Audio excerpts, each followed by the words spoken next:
second day in Chapter 7 now. We're trying to do a little bit more with these finding areas, and I thought I'd throw a trig problem at you just to kind of see what would happen. So sine of 2x, cosine of x, and we're supposed to deal with this between pi over 6 and 5 pi over 6. I will tell you, if you put this right straight into your calculator as the integral from pi over 6 to 5 pi over 6, you're going to find some difficulties. Things aren't going to quite work like they're supposed to. First thing I need to do is I need to figure out my bounds. So my bounds, we said in the last lesson, we're going to set f of x equal to g of x. Now I'm going to do this part by hand because I think we might need a little bit of a reminder. So remember, sine of 2x, that's the same as 2 sine of x cosine of x. And then I've got a cosine of x term on each side, so let's move it to the same side. Factor it out. And now we've got a single term on the left side. We can set each part equal to 0. So I want to know when cosine of x is equal to 0. Let's see, so that'll happen at pi over 2 and 3 pi over 2. And then I want to know when sine of x, ultimately, let's see, so it's add 1, I divide by 2, when sine of x is equal to 1/2.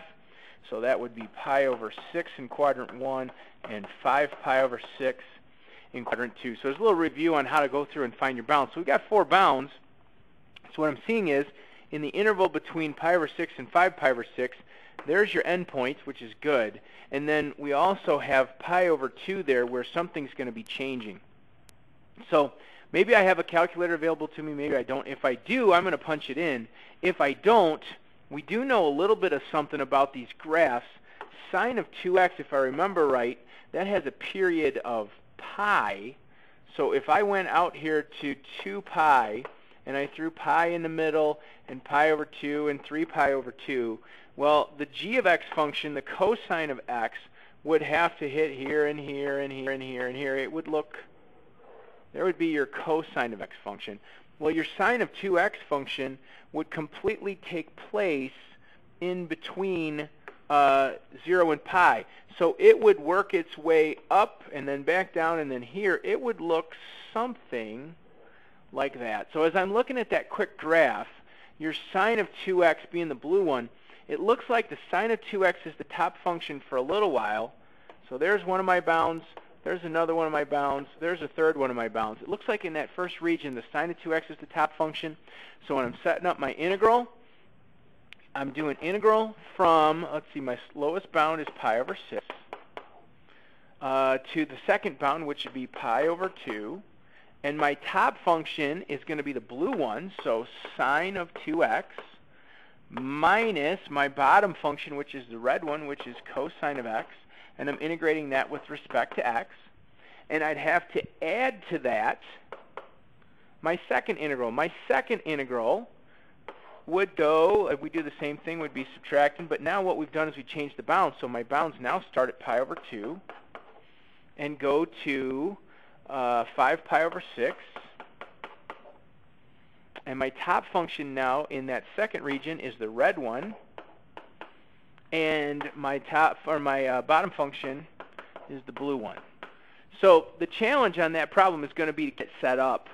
And we're going to take those two things and we're going to add them together. Now, when I take those two things and add them together, that first integral, if I went, and I don't think our purpose now is needing to go through and create these values, but this first integral comes out to have an area of exactly 1/4. Plus my second integral is going to come out to have an area also of 1/4. We've got some symmetry there. And if we take those two things together, we're going to add them up, and we're going to end up with an area of 1/2 of a square unit to represent the area between those two curves.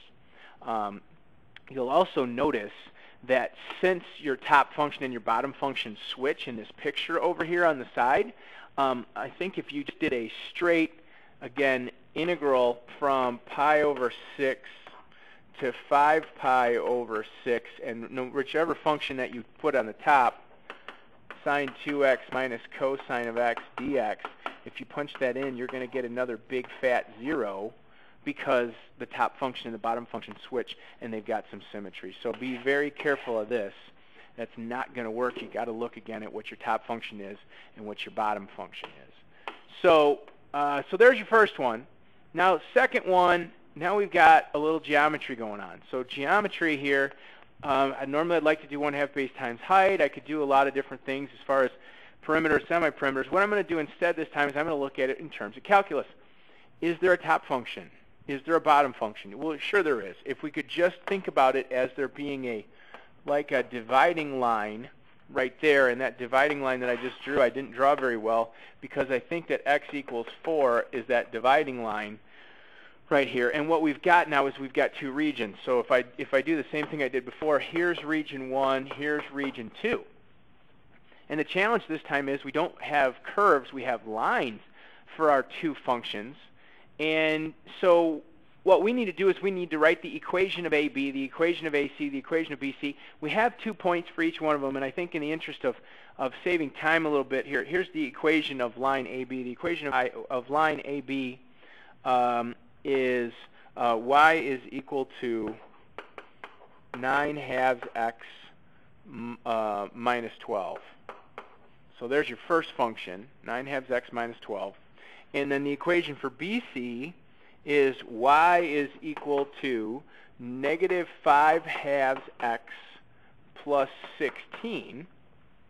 And the equation for AC then is y is equal to x minus 5. So you've got your 3 equations here. So here's the equation for AB, here's the equation for BC, here's the equation for AC. So now all you have to do is pick out what the top function is and what the bottom function is. So if I want to deal with region number 1, I'm going to be integrating. I've got a top function minus a bottom function. My bounds, it looks like, are going from 2 to 4. And my top function is the AB, which would be 9/2 x minus 12. There's my top function. My bottom function would be AC, which would be x minus 5. And I'm integrating that thing with respect to x. And I'm going to add on to that the area of region number 2. Region number 2, let's see. So again, we got a top function and a bottom function. So it looks like my top function this time is BC. Oh, sorry, bounds. Looks like we're integrating this time from 4 to 6. My top function this time is BC, which is -5/2 x plus 16. And my bottom function is, again, that x minus 5. So now, using my calculator to help me out, help make things a little bit easier, as we've learned in previous lessons, the area of region 1 with my calculator comes out to be 7. The area of region 2 with my calculator comes out to be 7. So my total area inside that particular triangle comes out to be 14 square units. So a little bit of a review, a little different look at that triangle there in terms of calculus instead of just in terms of in terms of geometry, but maybe helpful, and then a little bit of a review of trig.